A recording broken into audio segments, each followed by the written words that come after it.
네, 여러분 안녕하세요. 연합뉴스 경제TV 개국특집 특별 생방송 2부의 문을 활짝 열겠습니다. 저는 오진석입니다. 자, 제 옆에는요, 업라이저 이효석 이사와 함께 진행해 보겠습니다. 안녕하십니까? 안녕하세요. 네, 저희가 그렇게 기다리던 연합뉴스 경제TV의 개국일이 바로 오늘로 시작이 됐습니다. 박수 치고 갈까요? 하나, 둘, 네. 셋. 와! 네네. 저희가 이 개국을 얼마나 기다렸는지 모르겠습니다. 연합뉴스 경제TV의 설명이 앞에 붙어 있어요. 4차 산업혁명에 특화된 경제TV다. 너무 좋은 TV네요. 그렇습니다. 네. 저희가 그래서 인포맥스 D라는 프로그램을 진행을 하고 있는데 오늘 디지털 자산 관련 이야기를 준비해 봤습니다. 특별히 인포맥스 D에서 맹활약하시고 앞으로 맹활약을 해주실 전문가 MC분들 모시고 이 디지털 자산 관련해서 시장의 흐름도 좀 짚어보고요. 그리고 하반기 어떻게 될지 전망까지 함께 알아보도록 하겠습니다. 사실 이효석 이사님은 전문가 MC 패널석에 앉아 계셔도 무방하시지만 네. 오늘 또 멀티플레이어로서 좀 기대를 해보도록 제가 하겠습니다. 그래서 한 반쯤 여기 걸쳐서 이렇게 진행하는 걸로 굉장히 깊은 하겠습니다. 인사이트 전해주시고 있는데 저는 항상 이 배우는 마음, 이 초보자로서 이 시장을 어떻게 봐야 될지를 항상 좀 지켜보기 때문에 오늘 많은 이야기 좀 기대해 보도록 하겠습니다. 그럼 바로 시작해 볼까요? 네, 좋습니다. 자, 연합뉴스 경제TV 특별 생방송 2부고요. 자, 우리에게 굉장히 익숙하지만 항상 가르침을 주시는 분들 모셔보도록 하겠습니다. 자, 먼저 경제 전문 기자시죠. 고란 기자 오셨습니다. 안녕하십니까? 네, 안녕하세요. 네, 업루트컴퍼니의 이장우 대표도 만나보겠습니다. 안녕하세요. 네, 안녕하세요. 네, 이쪽에 계셔야 되는데 오늘 이효석 이사와 함께 하십니다. 자, 먼저 굵직한 이슈부터 정리하면서 진행을 해보도록 하겠습니다. 최근에 이제 기사 중에 블랙락과 이 코인베이스의 파트너십 체결 소식 뉴스를 보셨죠? 네네, 봤습니다. 네. 이 블랙락이 비트코인에 직접 투자할 수 있는 신탁 상품을 출시하기로 했다까지 뉴스가 나왔는데 이 블랙락이 운영하고 있는 자산 규모가 1경 원에 달한다고 합니다. 1경 원이요? 1경. 엄청 많아요. 저는 맞아. 이제 거의 평생 만져볼 수도 없고 숫자가 몇 개인지도 가늠이 안 되는 그렇죠. 그런 액수인데 이게 시장에는 어떤 의미가 있는지 오늘 요걸로 좀 시작을 해보겠습니다.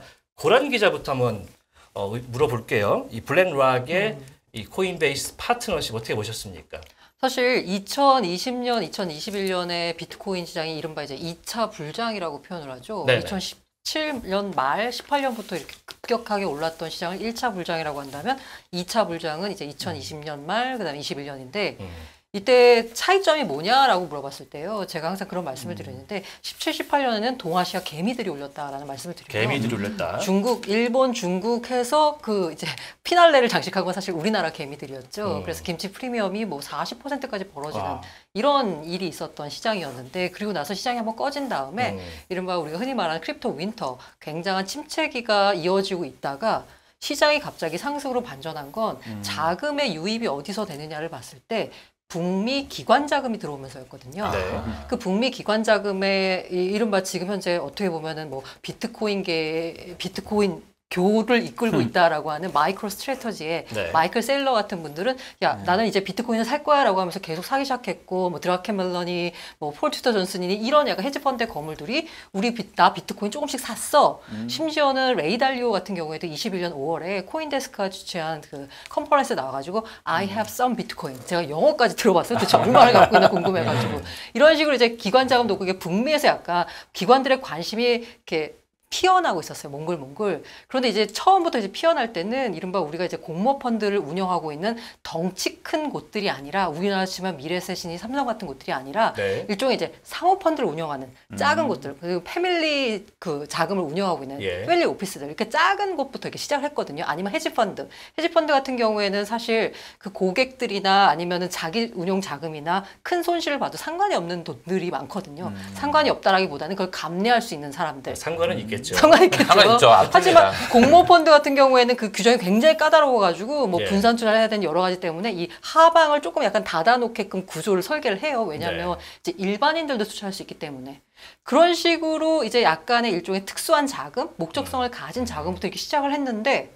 드디어 끝판왕격인 블랙락이 들어온 거예요. 거물급이 한 방에 들어온 블랙락이 한 방에 들어온 거죠. 블랙락이 운영하고 있는 사람이 일경원이라는 말씀드렸잖아요. 예. 전 세계 1년 동안 창출하는 경제 규모의 10분의 1이 블랙락이 운영하는 자산입니다. 그리고 블랙락이 이렇게 1등이 될 수 있었던 건 어떻게 보면 금융 제국을 건설할 수 있었던 건 ETF 시장의 선두주자거든요. ETF의 40% 정도의 점유율을 차지하고 있는데 이 ETF라고 하는 그 어떤 투자 수단이 네. 지금 최근 10년간 이루어졌던 그 투자의 80%를 이 ETF라는 이 틀을, 이 박스를 통해서 이루어진 거예요. 이 상품들이. 예. 근데 그 상품을 갖고 있는 블랙락이라는 곳이 들어왔다라는 건 이 블랙락이 운영하고 있는 플랫폼이 있거든요. 투자자산 플랫폼이 알라딘이라는 곳에 있어요. 그 알라딘에다가 그 코인베이스 파트너십을 잘 보시면 블랙락과 코인베이스의 파트너십이 아니라 블랙락의 알라딘에 코인베이스가 협조를 초대해가지고 이 알라딘에다가 크립토를 얹겠다라는 거거든요. 네. 그러면 그 우리 돈나무 언니 캐시우드 그러니까 아크인베스트 CEO에 따르면 알라딘에서 운용되는 자산이 40조라고 해요. 돌아가는 자산이. 근데 캐시우드의 판단에 따르면 만약에 기업들이 뭔가 이렇게 리스크를 분산을 하면서 추가 수익을 얻고 싶을 때 그러면 전체 포트폴리오에 얼마를 크립토로 넣어야 되느냐에 대해서 2.5%를 넣어야 된다라고 이제 이분이 이제 뭔가 이렇게 구조를 만들었거든요. 아까 40조가 여기서 돌아간다라고 했죠. 여기서 2.5%를 하면 1조 달러가 비트코인 시장에 신규로 유입이 되는 겁니다. 그러니까 거의 이제 1조 달러 정도 되면 우리나라 GDP가 2조 달러가 안 돼요. 그러니까 우리나라 GDP 절반 정도고, 그러니까 어마어마한 규모가 들어올 수 있다는 얘기고, 사실 블랙락이 가지고 있는 그런 영향력은 뭐 운용 규모에서도 의미가 있지만 최근에 보면은 그 과거에는 우리 회전문 인사라고 해가지고 골드만삭스 있다가 백악관 왔다 갔다 하는 거에 대해서 비판도 있었거든요. 정치권이 왔다 갔다 하는 거. 그만큼 영향이 있었다는 거죠. 맞아요. 근데 이번에 바이든으로 할 때 블랙락 사람들이 많이 들어갔어요. 그 되게 재밌는 게 과거에는 골드만삭스 사람들이 많이 행정부에 들어와서 거버먼트 삭스라는 별명까지 나왔었어요. 맞아. 근데 이번에는 다 블랙락 사람들이 거기 행정부의 주요 인사로 그러니까 대표적으로 NEC 위원장으로 브라이언 디스 이분이 또 이제 들어가시기도 하고 여러분들이 그러니까 블랙락의 영향이 그만큼 크다는 얘기고, 사실 과거에 ESG를 돌풍을 일으키고 그런 뭐 바람을 일으킨 것도 블랙락이었었거든요. 사실 2020년에 주주 서한에서 그 블랙락의 레리 핑크 회장이 ESG, 앞으로 우리는 ESG에 신경 쓰지 않는 기업엔 투자하지 않겠다라고 선언하면서 투자 판도 자체가 다 ESG로 넘어갔어요. 지금 그 어떤 기업도 ESG에 대해서 신경 안 쓰는 기업이 없고요. 투자하는 그 투자 주체들도 ESG에 항상 신경을 씁니다. 이 패러다임 바꾼 사람이 누구냐? 레리 핑크 회장이거든요. 근데 이제 그 레리 핑크 회장이 2018년만 해도 약간 비트코인이 그거 있잖아, 돈 세탁 수단에 불과해라면서 굉장히 폄하했어요. 비난에 가까운 얘기를 했죠. 근데 이게 입장이 조금씩 달라지더니 이제 이렇게 달라진 핑크빛 거죠. 전망으로. 맞습니다. 근데 그런 분들 많은 것 같아요. 근데 우리가 이제 블랙락이 되게 큰 영향인데 실제로 시장에는 가격엔 큰 영향을 덜 미친 것 같아요. 맞아요. 이 나름의 영향력과 파괴력에 비해서 이게 만약에 뭐 작년 한 중반 이때 이런 소식이 나왔으면 진짜 엄청 큰 영향을 미쳤을 것 같거든요. 지금 약간 약세장이고 하여튼 그런 건데 이게 주는 메시지는 되게 명확한 것 같아요. 그러니까 블랙락의 고객들 있잖아요. 블랙락 고객들이 결국은 뭐 연기금, 그다음에 정부 펀드들, 중앙은행이며 이런 쪽이 이 수요를 원한다라는 거거든요. 그래서 비트코인 신탁 투자에서 이 상품 오픈하게 되는 거고, 그랬을 때 이제 우리가 왜 특정 시장에 어떤 돈이 들어오느냐, 얼마만큼 돈이 들어오지, 이게 되게 중요하잖아요. 그게 시장을 들어 올리는 거니까. 거기에서 어떤 이 스마트 머니들이 들어오는 하나의 창구가 된다라는 거에서 되게 우리가 앞으로 뭐 1년, 2년, 3년 뒤에 이 시장을 볼 때 되게 중요한 하나의 분기점이지 않나. 이게 안타까운 얘기지만 2017년, 2018년에 개미들이 만들어낸 그런 돌풍이었다라고 얘기를 해주셨는데 사실 개미들의 자금과 기관의 자금의 가장 특징, 특히 연기금 같은 경우에는 얼마나 오랫동안 가져갈 수 있느냐의 싸움인 것 같아요. 그러니까 개미들 같은 경우에는 저도 마찬가지지만 손실이 나면은 막 팔고 싶고 막 이렇잖아요. 근데 연기금은 어차피 오랫동안 투자해야 되거든요. 그러니까 자금의 성격이라는 측면에서 좀 다른 점이 있지만 아직까지 영향이 그렇게 크진 않은 것 같다. 그게 맞아요. 그러니까 사실 그 수급 이기는 재료 없다라고 하잖아요. 맞아요. 우리가 앞으로 투자할 거야. 기관들을 대상으로 한 우리가 알라딘 플랫폼에다가 코인베이스를 통해 가지고 크립토를 투자할 수 있는 기회를 열어둘 거야라고 했지만 당장 수급이 들어오는 건 아니에요. 당장 매수가 발생하는 건 아닙니다. 그렇군요. 그렇죠. 그렇기 때문에 당장 가격에 가격 급등을 불러왔다거나 1조 달러가 들어온다는데 올라야 되는 거 아니야라고 생각하지만 당장 매수세가 온 건 아니기 때문에 시장에 길게 봤을 때 긍정적인 전망을 줄 것 같고요. 저는 블랙락이 들어오면서 일단 그런 논란이 이제 끝난 것 같아요. 비트코인 없어진다. 아하. 비트코인 이제 금지해가지고 미국 정부가 비트코인 금지해가지고 그쵸. 이제는 뭐 마약처럼 취급할 거야. 라고 말씀하셨던 그런 여러 가지 논리들이 있잖아요. 사실 뭐 그럴 수도 있었거든요. 실제로 그쵸. 미국이 금본위제를 이제 나와서 그 금태환 금지한 다음에 미국 개인들에 대해서 금보유를 금지했던 적이 있었어요. 예. 70년대에. 되게 놀랍게도 아니 금을 보유는 어떻게 금지할 수 있어라고 그렇죠. 하는데 그런데 그 생각해보면 그래서 미국 정부가 비트코인 보유를 금지할 수도 있겠다라는 생각이 잠깐 들기도 했으나 네. 이제 블랙락이 들어오면서 게임 끝났다. 아하. 이젠 이걸 금지하거나 아니면 없애야 될 그 무엇으로 하는 게 아니라 그냥 어떤 규제 울타리 안에 있어서 투자할 때 그 일반인들이 만약에 이 크립토 비트코인에 투자한다라고 했을 때 선량한 투자자인데 피해를 보지 않도록 그 어떤 세력에 의해서라는 제도 울타리 안에 넣겠다로 완전히 방향이 선회됐다. 그 어떤 분기점을 찍었다라는 생각이 그러니까 듭니다. 지난달에는 사실 이 비트코인이나 크립토 관련된 이야기를 하면은 네. 지하수라고 생각을 하고 보통 일반 증권 같은 자산들은 약간 상수도 그런 느낌으로 봤다면 이제 실개천 정도까지는 올라왔다. 실개천. 거대 아. 자산가들이나 기관 투자자들이 이제 이걸 하나의 자산군으로 인정했다라는 거에서 예. 되게 큰 의미가 있는 것 같아요. 투자를 하시는 분들 입장에서는 가장 큰 그러니까 일종의 안전마진 같은 게 생긴 거 아닐까 그런 생각이 드는 게 혹시라도 마음 만에 하나 이게 제로로 가면 어떡하지? 그런 생각을 조금은 하고 있었거든요. 사람에 따라 정도의 차이는 있겠지만 근데 그런 걱정은 안 해도 된다라는 측면에서는 일종의 안전마진이 아닐까. 그리고 뭐 한 1년이나 2년 후에 이 기사에 대한 이야기를 되돌아 봤을 때 네. 그때 그게 좀 크긴 했었네라는 생각을 할 수 있겠지만 뭔가의 지금 시발점이 될 수 당장은 있다. 그렇죠. 아직은 확인하기가 조금 어렵다. 우리나라에서는 어떻습니까? 약간 뭐 블랙락이나 이런 연기금, 뭐 헤지펀드, 은행, 미국에서는 많이 이제 가상자산 인정하는 움직임이 있는데 네. 국내에서는 사실은 좀 어려워 보이는데 어떻습니까? 쉽지 않아요. 그러니까 우리 뭐 그 크립토를 투자하시는 개인들은 우리가 뭐 업비트나 들어가서 구매를 할 수 맞아요. 있잖아요. 예. 그러니까 자기들이 이제 본인들 쉽게 구매를 하니까 근데 기관들이나 기업들은 이 자산을 구매하는 게 굉장히 어렵다. 그러니까 기관들이 구매하려면 기관명의 어떤 이제 우리가 법인 계정도 존재해야 되는데 예. 실제 우리나라 거래소에는 법인 계정 자체를 오픈하지 않고 있거든요. 아직까지. 그러니까 기업들이 이 자산을 하나의 뭐 해칭 자산이든 뭐 이 자산으로 보고 투자를 하려면 투자를 하는 이 루트 자체가 거의 지금 형성되어 있지 않다. 그래서 그런 것들이 미국이 좀 빠른 거죠. 그래서 보면은 우리가 뭐 이 크립토 자산 이 규제를 보면 미국은 약간 당근과 채찍을 주는 이런 느낌이고요. 중국은 그냥 몽둥이. 네, 미국 몽둥이 한국은 맞습니까? 몽둥이죠. 쇠사슬 아닙니까? 쇠사슬. 네, 네. 한국은 네. 그러니까 당근과 채찍을 주려는 기준은 되게 강해요. 있는데 그 기준이 지금 안 마련되어 있는 거죠. 그러니까 그렇죠. 제가 기자 생활하면서 그 공무원분들 그 보도자를 보면은 가장 좀 눈에 띄는 기억에 남는 그 구절이 뭐냐면 선진 사례를 참고하여라는 부분이 되게 많이 등장을 해요. 네. 어떤 새로 뭔가가 이슈가 터졌는데 이거에 관련된 규제가 명확하지 않은 사안에 대해서는 항상 보면 뭐 대책을 막 마련하잖아요. 맞아요. 그럼 대책이 막 나올 때 거기 보면 항상 등장하는 게 선진 사례를 선진 사례. 참고하는데 네. 지금 선진 사례라고 해봐야 그냥 미국입니다. 미국 케이스인데 근데 아직까지 미국 같은 경우에도 명확하게 뭐가 나오진 않았기 그렇죠. 때문에 이른바 선진 사례가 없어서 네. 우리나라도 지금 지금 일단 하지 마 아무것도 하지 마 약간 맞아요. 이런 상태인 것 같아요. 그래서 국회에서 지금 이제 이 연구한 팀들이 되게 많이 있거든요. 뭐 그 민간에서 같이 가서 연구하기도 하는데 거기서 지금 가장 많이 참고한 사례는 미국은 지금 안정해졌어요. 논의들이 많이 활발하게 있고 요 사례 참고하고 유로에서 이번에 이제 미카 법안이 통과가 됐어요. 네. 이미 확정된 법안이 있기 때문에 그걸 이제 번역을 해서 그 케이스들을 가장 많이 지금 참고해서 현재 우리나라에도 디지털 자산 제정법, 기본법 제정을 준비하고 있잖아요. 미카는 이제 암호화된이라는 구절이 또 들어가 있어서 딱 카테고리화 시킨 그런 법안이죠. 미카는 크립토 에셋이라고 예. 부르고 미국은 디지털 에셋이라고 부르고 그게 달라요. 한국은 버추얼 에셋이죠. 가상자산이라고 네, 부르고 용어 정리도 사실 필요할 것 같아요. 그래서 저도 좀 조사를 해보니까 이제 예. BIS 그러니까 국제결제은행이죠. 여기서 이제 나온 자료에 따르면은 그러니까 해외 은행이 지금 한 178개 은행이 있대요. 전 세계적으로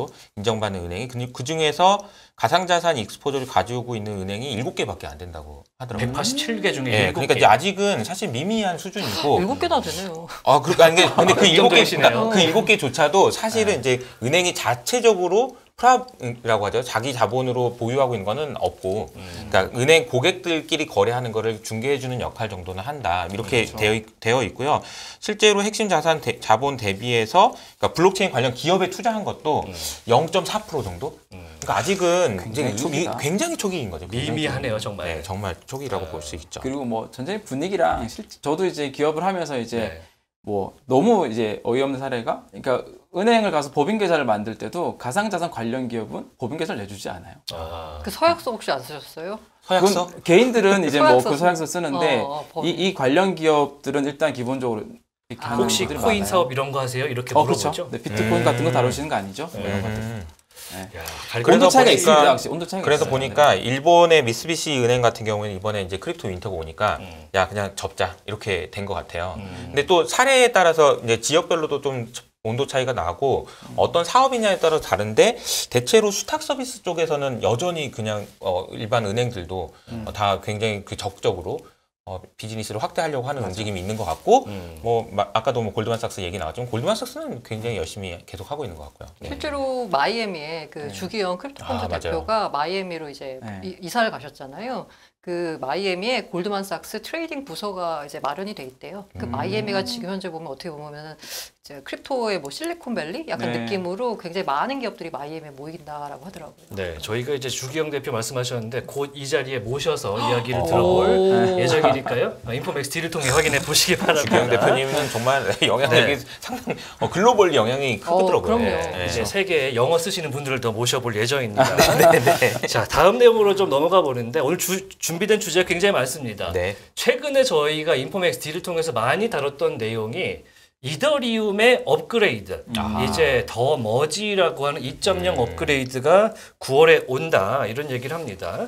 이더리움이 2.0으로 전환이 된다고 하는데 뭐 POW 채굴형 이더리움 채굴에서 이제 갖고 있는 사람이 이더리움을 얻는 구조로 바뀌는 건데 이렇게 바뀌면 어떻게 시장이 바뀔까요? 지금 우리가 최근에 가격이 많이 상승했잖아요. 네. 시장이 되게 약간 이제 빨간불 많이 보이고 이런 효과들이 이제 이더리움 2.0에 대한 업데이트에 대한 우리가 머지라고 부르는 예. 이런 어떤 기대감 때문에 많이 발생을 하는 거거든요. 그래서 현재 9월 말 정도에 예상되어 있긴 하고 하나의 업데이트인 거죠. 쉽게 얘기하면 그 업데이트가 우리가 뭐 블록체인에서 고질적인 문제라고 했던 뭐 채굴에 대한 어떤 환경 오염 그리고 어떤 속도 이런 부분들을 많이 해결할 수 있는 기대감이 있기 때문에 나오는 거고요. 예.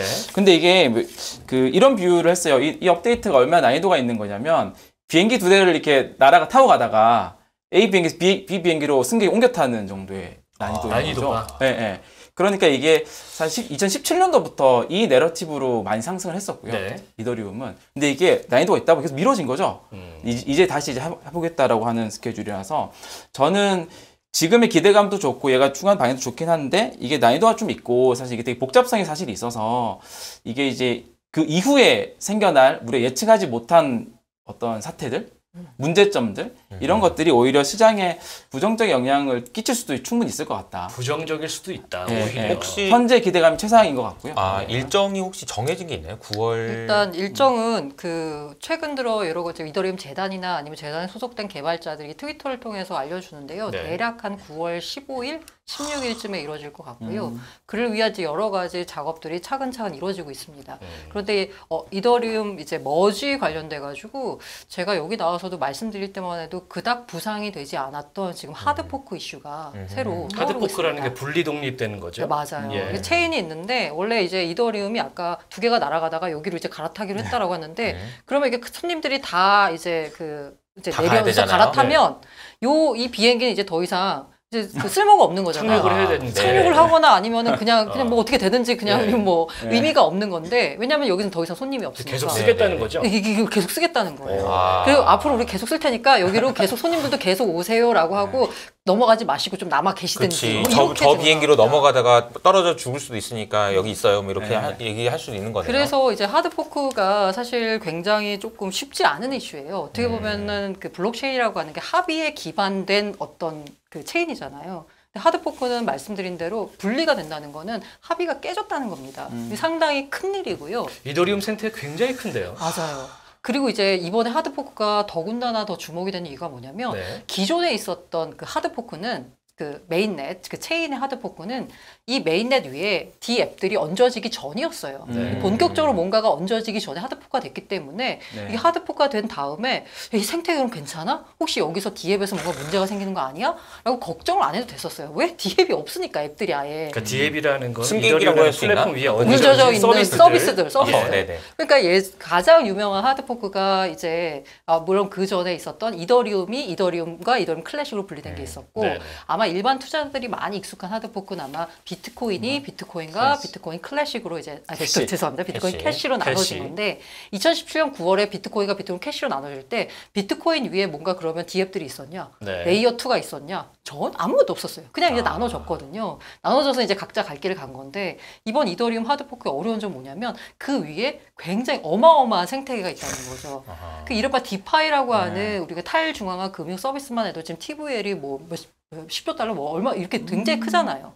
그 상황에서 이것들이 제대로 이전이 될 수 있는지 이거에 대해서 여러 가지 의미 나오고 있는데 이제 하드포크가 일어날 때 어쨌든 간에 주도권을 갖고 있는 이더리움 재단은 우리는 포스로 그러니까 지분 증명 방식을 옮겨간다. 지분 증명. 라고 하는데 예. 하드포크를 약간 주장하는 세력들은 이른바 채굴자 세력들이에요. 왜냐하면 지분 증명 방식으로 올라가게 되면 아니 그렇게 설비 투자를 막 해가지고 채굴장 쫙 갖춰놨는데 더 이상 이더리움 캐지 말래. 채굴 필요 없어지는 맞아요. 거잖아요. 청천벽력과 같은 얘기죠. 그러니까 어떻게든 이거를 유지를 시키는 게 채굴자들의 이해관계에 있어서는 가장 우선적인 거예요.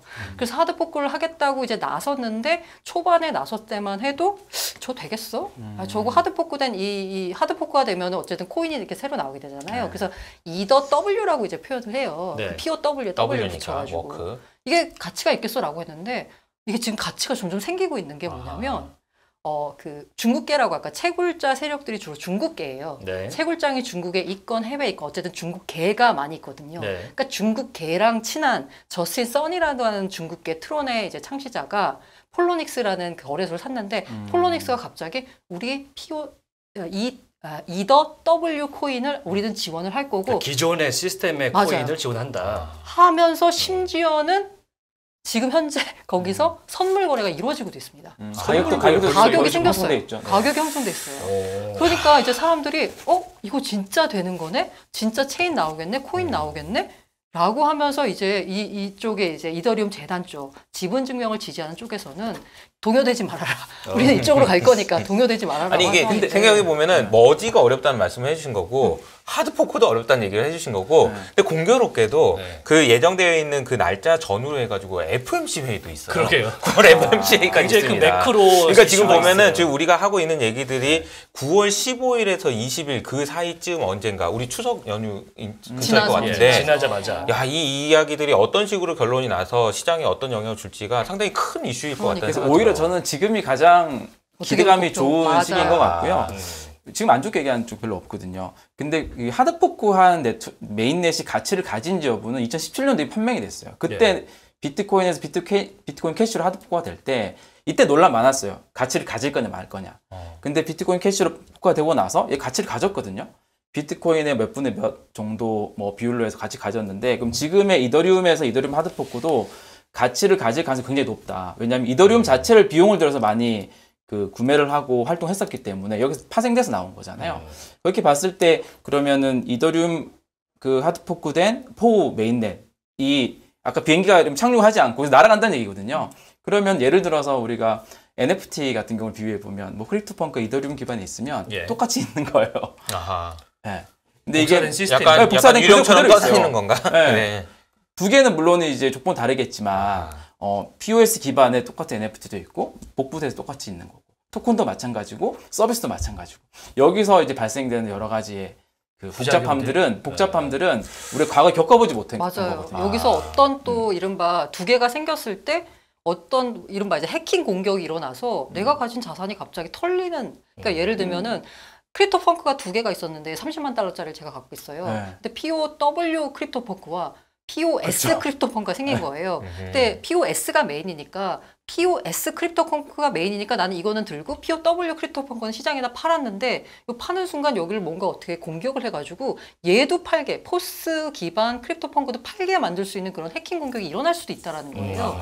물론 가능성은 낮고 이런저러한 리스크 요인이 있지만 실제로 이게 발생할지 어쩔지 모르겠지만 아무튼 그런 리스크 요인들이 있다. 그리고 언제 어떤 사고가 터질지 모르기 때문에 지금 현재 아까 우리 교수님 말씀하신 대로 대표님 말씀하신 대로 뭔가 기대감이 지금 상당히 올라간 상황이긴 한데 그 리스크 요인에 대해서는 아직까지는 그렇게 많이 가중치를 두고 있는 것 같지는 않아요. 하지만 어떤 일이 벌어질지 알 수 없는 상황이라서 사실은 이제 이더리움 머지 하면은 굉장히 긍정적인 가능성, 그러니까 된다고만 하면 너무 좋은 거다. 뭐 이런 얘기들은 되게 많았지만 오늘 얘기에서는 굉장히 좀 보수적으로 보자는 얘기들이 좀 더 많은 것 같긴 하네요. 저도 긍정적으로 봅니다. 그러니까 이제 그렇잖아요. 그러니까 이런 리스크가 있을 수도 있다. 그러니까 처음 보시는 분들 입장에서 이더리움 안 좋은 건가 이렇게 생각할 수 있는데 이더리움 머지가 성공한다면 되게 그 큰 긍정적인 효과가 있잖아요. 어쨌든 그 부분도 좀 점검해 주시면 좋을 것 같아요. 확장성 문제를 이제 해결하는 거기 때문에 이른바 이제 이런 여러 가지 속도가 느리고 수수료가 비싸다라는 문제가 이제 해결이 되는 환경 문제도 있고요. 환경 문제도 해결이 되고 사업하기 있고요. 더 좋은 거죠. 네, 그러니까 아까 말씀드린 대로 이더리움이라는 게 플랫폼이라고 있고 그 위에 여러 가지 서비스들이 얹어진다라고 했을 때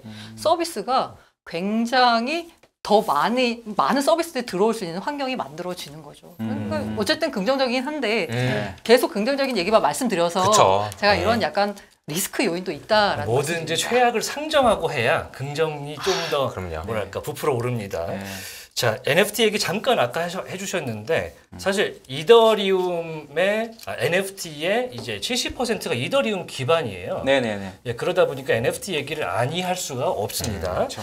자, 근데 NFT를 찾아보면은 대부분이 마케팅 영역에 그렇게 되어 있는 경우가 많고 아니면은 NFT 시장이 이제 진입 장벽을 낮추고 침체 얘기를 좀 벗어날 것이냐 이 두 가지 얘기가 상존하거든요. 네. 저는 우리가 과거 한 1, 2년 정도의 NFT 시장을 보면 NFT 할 수 있는 것 대비해서 너무 과도한 관심과 돈이 몰린 것 같긴 해요. 할 수 있는 게 별로 없어요. 네.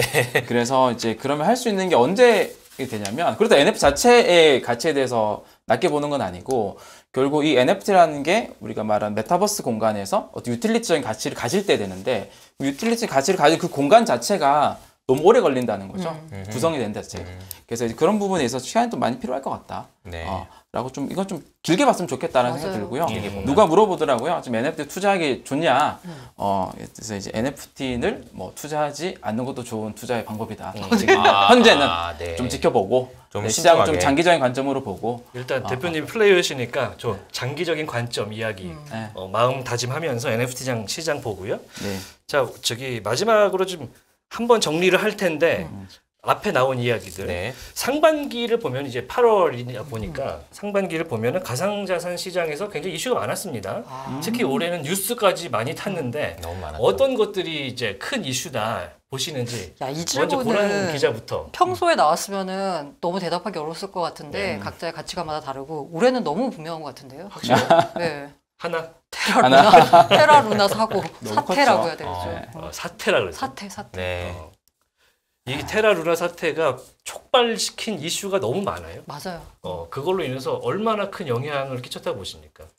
일단 시장 자체에 대해서 한 번 더 이렇게 뭔가 들여다보는 계기가 된 것 같고요. 어떤 분들은 그런 말씀하시더라고요.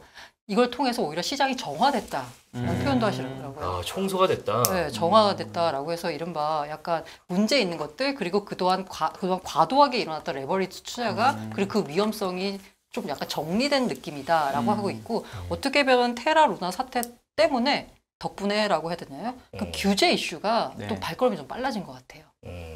이거 시장 가만히 놔둬서는 이제 안 되겠구나라고 각국 특히 우리나라 같은 경우엔 더 크게 뭔가 움직임이 일고 있는 것 같습니다. 다만 약간 걱정은 조금 약간 처음에 윤석열 정부 초반만 해도 굉장히 약간 이 업계 자체가 약간 장밋빛이었거든요. 공약만 놓고 보자면 굉장히 육성할 듯한 느낌이었거든요. 적극적이었습니다.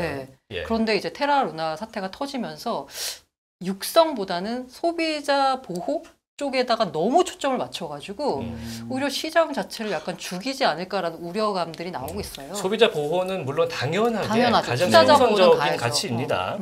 예. 근데 투자자 보호가 이렇게 규제를 마련해 놓고 우리 울타리 안에서 잘 투자하세요가 아니라 투자자 보호가 이거 혹시라도 투자해서 위험할 수 있으니까 이제 아무도 하지 마. 약간 이런 식으로 또 갈까봐 손대면 터질 것 같은 당신으로 그렇게 또 다시 보고 있다.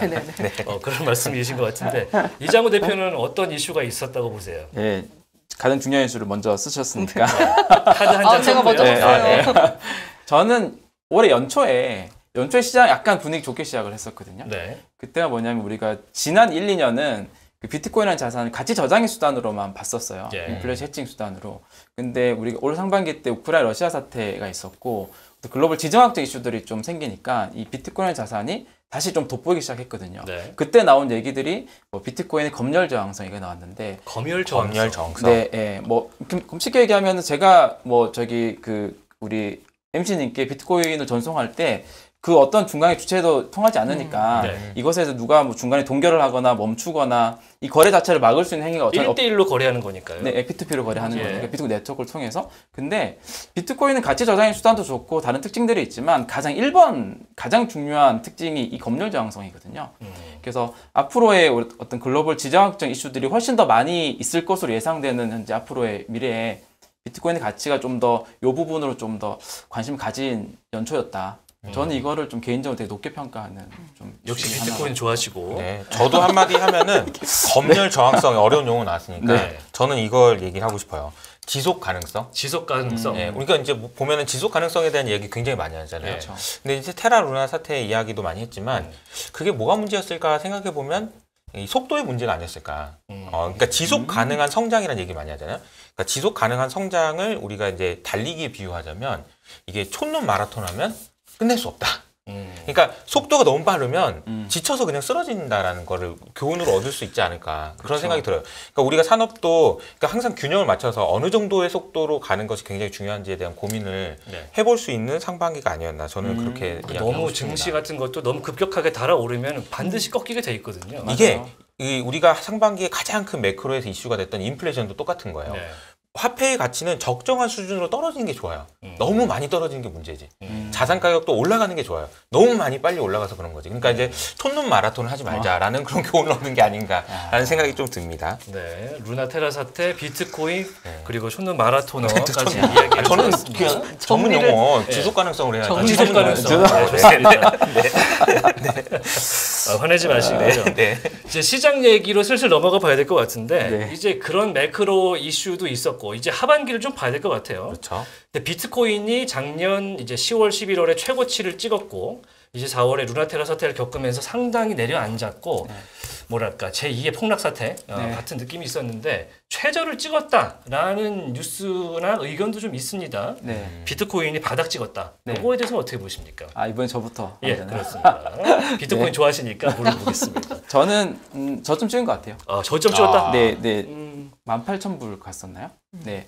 그러니까 저점 찍었고요. 근데 이제 비트코인이라는 이슈가 과거에는 이 크립토 비트코인 내 이슈만으로도 많이 등락이 있었죠. 뭐 반감기부터 해가지고 이슈들이 많잖아요.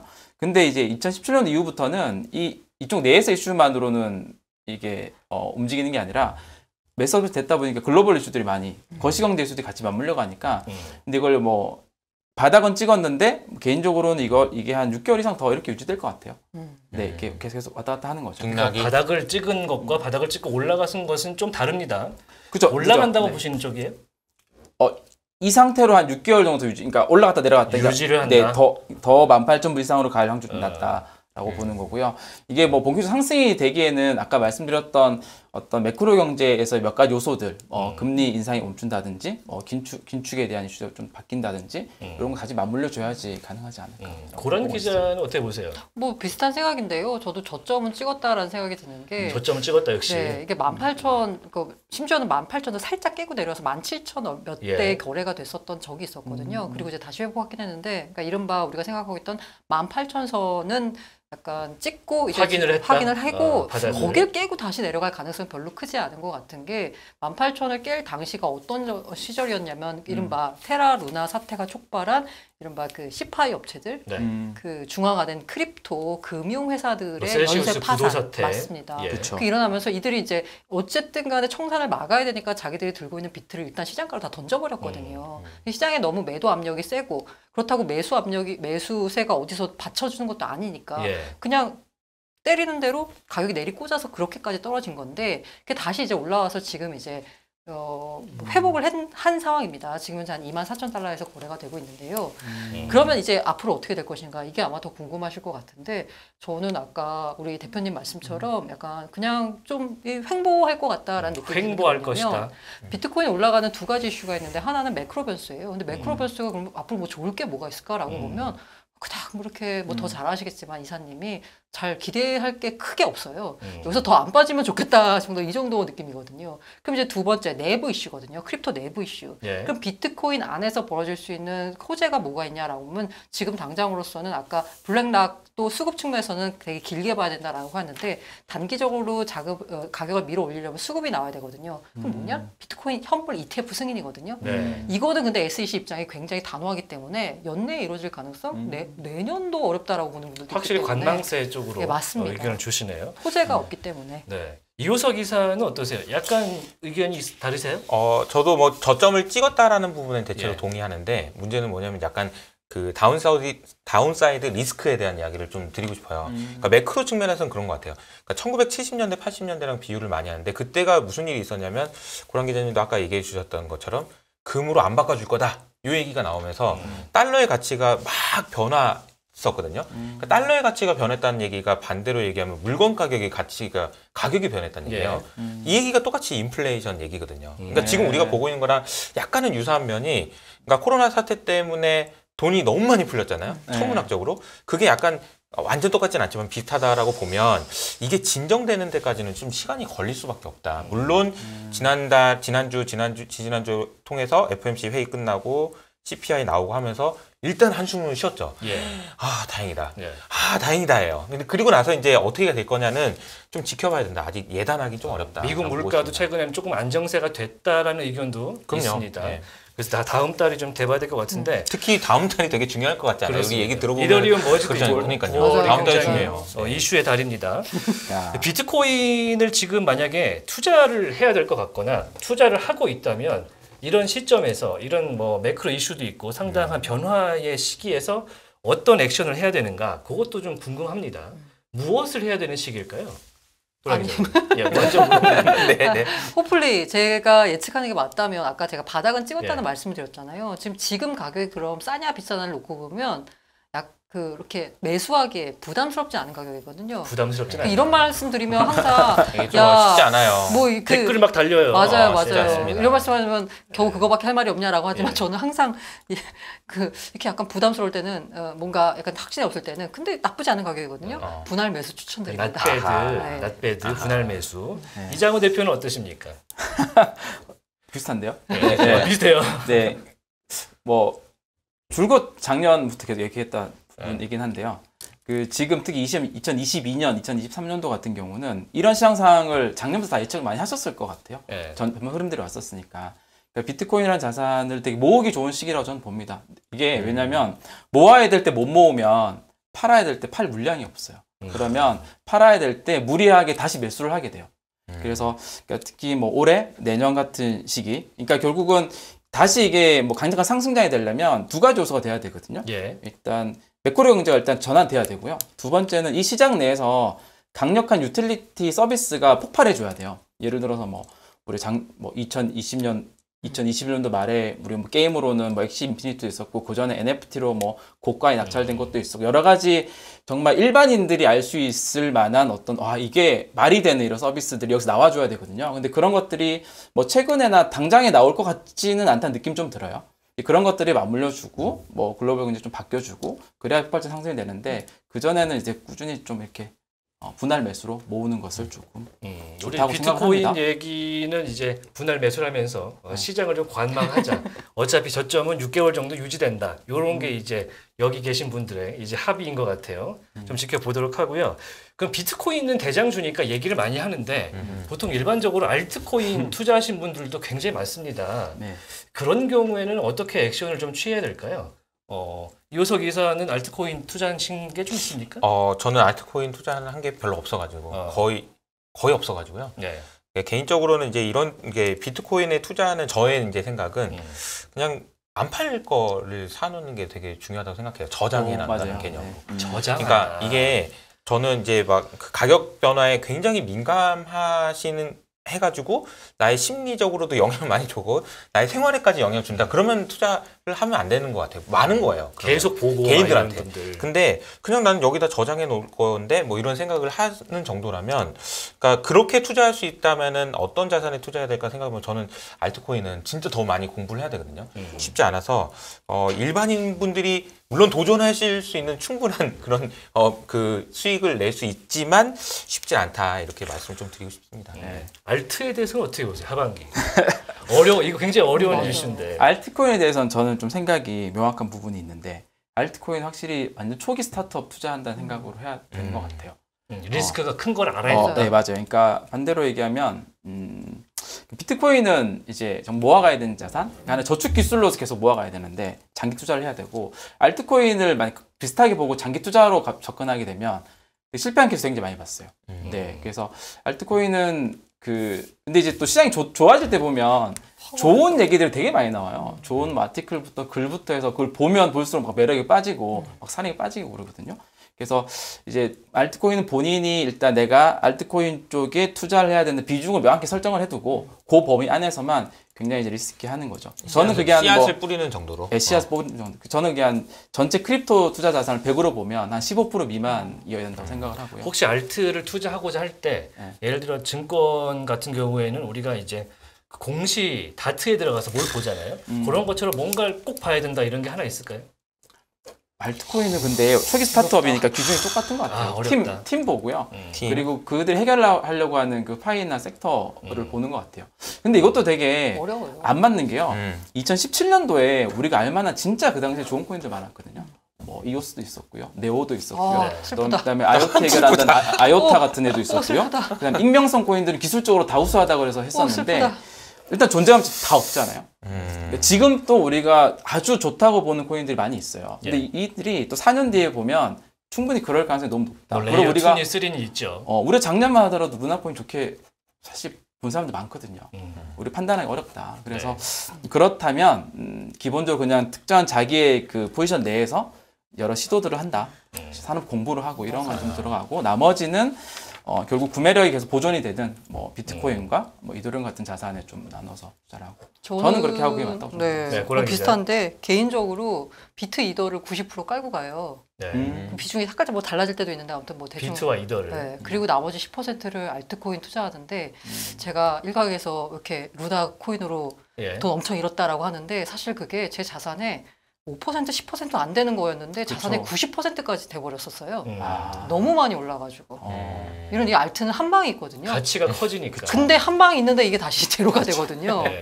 그래서 이렇게 약간 마음으로 저는 약간 왜 10%냐면 내가 비트 이더로 연간 10%는 벌지 않을까? 라니까 거기 10%와 그다음에 여기서 약간 10%를 날려도 그냥 원금 보존 되니까라는 그런 기준으로 그런 기준으로 투자를 합니다. 네, 너무 웃지 않겠습니다. 네, 그리고 이제 그 얘기를 하면서 우리가 이제 코인 시장을 들여다볼 때는 하반기에 이슈들도 좀 봐야 됩니다. 앞서서 저희가 얘기를 하긴 했는데 뭐 금리가 바뀐다든지 그다음에 고용 지표라든지 주택 지표들이 뭐 미국에서도 많이 나오고 우리도 나옵니다. 어떤 게 가장 영향력이 좀 있을 거라고 보세요? 뭐 이우석 이사님 매크로 보통 많이 보시니까. 네. 매크로 관점에서는 결국 인플레이션이죠. 인플레이션이 정점을 찍었다는 의견에 대해서는 거의 대부분의 전문가들이 동의를 하시는데 문제는 이제 속도에 문제가 있는 것 같습니다. 속도? 네. 이 각도가 요 속도냐, 이 속도냐. 이 속도가 돼버리면 이제 연준이 금리를 지금부터 올리면 이제 경기를 이제 때리는 시기거든요. 경기를 때리면 미국 경제가 이렇게 떨어질 거 아니에요? 네. 떨어지다가 촥 이렇게 해가지고 소프트 랜딩 이렇게 떨어지다가 이렇게 갈 거냐 아니면 이렇게 가다 이렇게 될 거냐의 문제인데 사실 이게 한 3개월 4개월 정도 후에는 결론이 날 것 같아요. 그러니까 연준이 스탠스를 어쨌든 한 달 전부터 야 이게 숨 좀 쉬어줄게 이렇게 얘기를 하다가 아니야 미안해 다시 가야 될 것 같아 라고 할지 안 할지를 봐야 되는데 그 시점이 되게 중요하지 않을까. 미국의 경기가 경착륙의 방향으로 갈지 안 갈지가 되게 중요한데 지금은 분명히 연착륙도 가능하다라는 의견이 훨씬 더 우세한 쪽인 것 같아요. 그러나 이쪽으로 갈 가능성도 남아있다. 연착륙이 가능하다. 고란 기자는 혹시 뭐 가상시장의 하반기 주요 이슈 뭐 주목하고 있는 게 있습니까? 주요 이슈는 머지가 성공적으로 마무리가 이더리움 머지. 네, 이더리움 머지 그리고 하드포크가 과연 어떤 결말이 나올지에 대해서 가장 관심이 많이 갑니다. 이게 어떻게 보면은 알트코인 요새 그 이더리움 가격 오르면서 플리핑이라고 해서요. 이더리움 가격이 비트코인을 넘어설 것이다라는 부분에 대해서 대표님은 동의하지 않겠지만 어때 그런 얘기까지 하는 분들이 있거든요. 예. 이 정도로 시장에는 엄청나게 큰 뉴스이기 때문에 이게 성공적으로 마무리돼야지 전반적인 크립토 시장이 조금 온기가 돌지 않을까라는 생각이 듭니다. 이장호 대표는 뭐 주목하고 있는 2019년도 하반기 때쯤 되면 그때 아르헨티나나 일부 국가에서 이제 비트코인 P2P 거래량이 진짜 많이 증가를 했었거든요. 그러니까 이제 그 자국 통화 주권 약한 나라들 있잖아요. 그러니까 이제 우리가 금리를 올리면 우리가 미국만 이렇게 보고 있는데 결국 주변의 개도국에서는 뻥뻥 이제 문제들이 터질 가능성이 높다. 그랬을 때 우리가 그 크립토 시장에 어떤 영향을 미칠 것인가. 그래서 과거들의 사례를 보면 그런 경우에 이제 비트코인 수요가 굉장히 많이 늘어난 케이스가 있어서 그런 것들이 또 이 자산에 또 필요한 이유기도 하고 그런 부분도 좀 주목해서 보고 있긴 합니다. 네, 이제 하반기 전망까지 해보고 있는데 저희가 이제 인포맥스 D라는 프로그램을 진행하면서 이제 고란 기자와 이장우 대표와 이호석 이사를 함께 모시고 이야기를 나누고 있습니다. 시장은 근데 좋지는 않아요. 그런 상태에서 저희가 인포맥스 D를 하다 보니까 와, 쟤네는 정말 위험을 감수하고 하는구나. 이런 의견이 상당수 있습니다. 그럼에도 불구하고 우리가 인포맥스T라는 이 4차 산업 관련된 프로그램을 하는 이유 뭐라고 생각하십니까? 아니 제가 뭐 말씀드리자면 예. 저한테 이렇게 뭔가 같이 출연을 해주시겠습니까? 라는 의뢰가 나왔을 때 제가 PD님한테 이거 왜 하세요? 라고 물어봤어요. 왜 하세요? 네, 왜냐하면 지금처럼 시장이 안 좋은 분위기에서 괜히 했다가 욕만 먹고 시청률도 안 나올 거거든요. 그리고 시장이 좋아야지 시청률도 나오고 뭔가 이렇게 좋은 말도 듣고 하는데 그런데도 불구하고 우리는 해야 된다라고 말씀하시더라고요. 어떻게 보자면 지금 현재 뭐 저도 유튜브를 하고 있긴 하지만 이 크립토 관련된 뭔가 뉴스나 아니면 관련된 소식을 접할 수 있는 근본 채널이 없어요. 근본 채널이 없어요. 근본 채널이 없어요. 저희가 됩니다. 그러니까. 근데 이 연합뉴스 경제 TV가 그걸 한다라고 하니까 근본 채널에서 크립토를 다룬다? 뭔가 크립토 대중화에 한 걸음 가까이 다가선 거 아닌가? 제가 그 길에 주류 채널까지는 들어봤는데 근본 채널은 또 오랜만에 듣습니다. 이우석 이사는 어떠세요? 개인적으로는 이렇게 생각합니다. 그러니까 우리나라 그 주식시장에서 투자하시는 분들이 공시를 많이 보잖아요. 근데 공시를 보든 재무제표를 보든 그게 아무리 잘 정돈돼 있고 나오더라도 보는 사람이 읽을 수 없고 이해할 수 없으면 그거는 아무 의미가 없거든요. 그냥 글자고 숫자죠. 이해할 수 있는 사람한테만 의미 있는 정보거든요.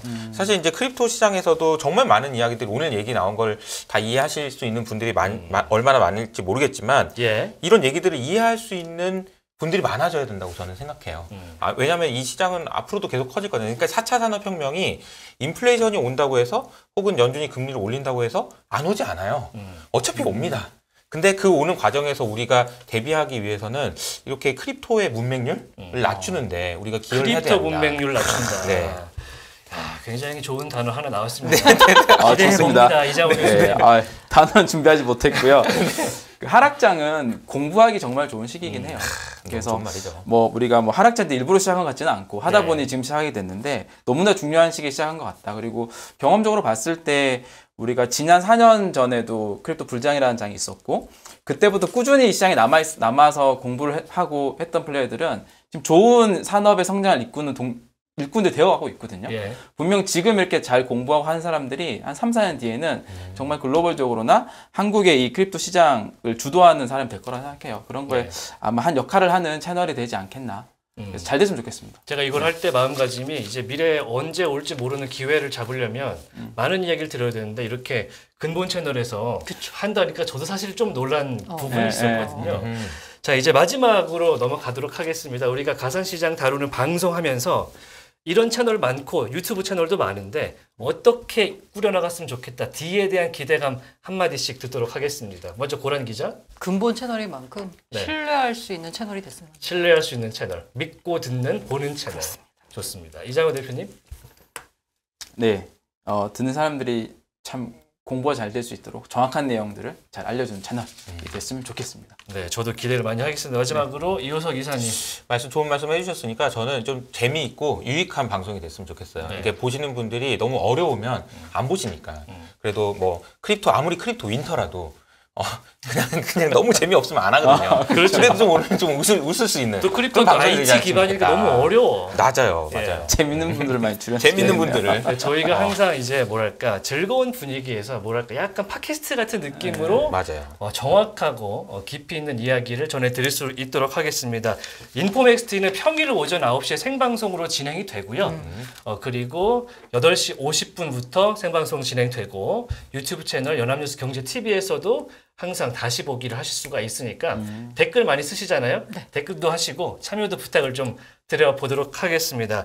자, 연합뉴스 경제TV 개국특집 특별 생방송 2부 저희가 이제 마무리를 할 시간이 됐거든요. 오늘 4부까지 준비가 되어 있는데 3부에서는 저희 연합뉴스 경제TV의 연합인포맥스 기자들이 나와서 또 경제, 시황에 대한 이야기, 국제 이야기 많은 것들을 좀 정리를 해주신다고 하니까 채널을 돌리지 마시고 함께 해주시면 감사하겠습니다. 자, 인포맥스T 그리고 연합뉴스 경제TV 개국 특별 생방송 2부 유튜브 채널을 통해서 다시 한번 보실 수 있으니까요. 확인해 보시고 좋아요도 한번 눌러주시기 부탁드리겠습니다. 저희는 여기서 인사드리도록 하겠습니다. 시청해 주셔서 대단히 고맙습니다. 안녕. 안녕.